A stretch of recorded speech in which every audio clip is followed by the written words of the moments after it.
Now that we have our Lambda function up and running, the next thing we need to get up and running is our Dynamo database.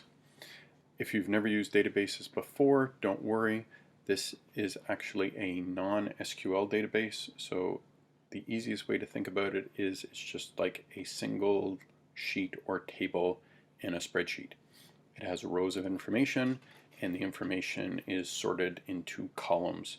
And as all good spreadsheets, there's a unique key. Usually in a spreadsheet, the unique key is the number on the side that is there. Instead of using a number, we're going to be using an email address because email addresses are unique, and it's a good way to identify your user of your application. So we're going to go back to services, and we're going to go to DynamoDB. We're going to create a table, and we're going to, for our purposes, call our table, our application is going to keep track of chocolates, so we're going to call our table chocolates users. The primary key is going to be that email address that I said would be good for our application, and the type, we're going to leave it just as string. Later on, we might add a sort key to another table. That's a way of, if you have multiple entries in your table and you need to be able to sort on something in particular, that might be helpful. And at the moment, we're just going to use the defaults and then click Create. So it's going off and it's creating our table in DynamoDB for us. When it comes back, we can click on Items, and you'll see that email is our primary key. And we're just going to add in here in this interface a couple of rows. Now normally you would not be doing this.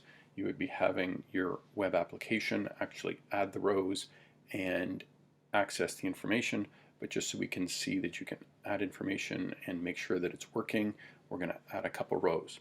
So we're just going to go create item, and it will always give you the primary key because you must have one and it must be unique. And we're going to add in an email address just as a dummy placeholder, and you can click this plus arrow to append other pieces of information. So we're just going to add a couple more fields. The first name of the user, and we're going to add last name as well, which is also going to be a string.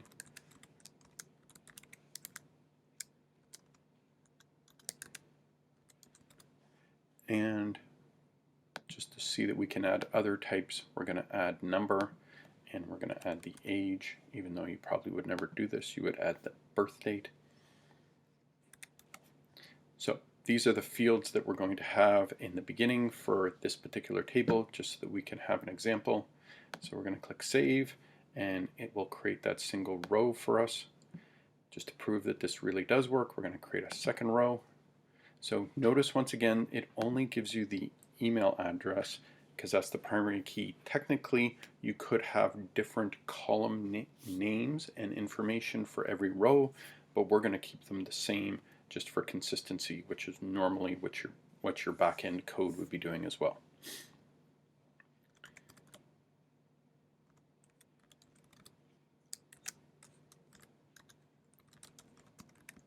So we'll add the second user, and we'll put the exact same information in.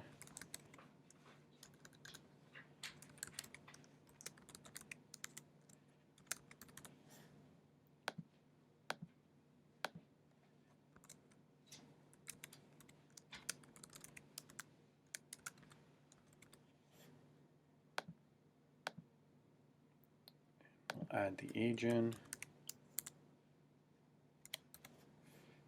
We'll go save, and now you can see our two rows. So that's all we're going to do for our database. What we're going to do next is attach our Lambda function to the database and be able to get back some information from this table.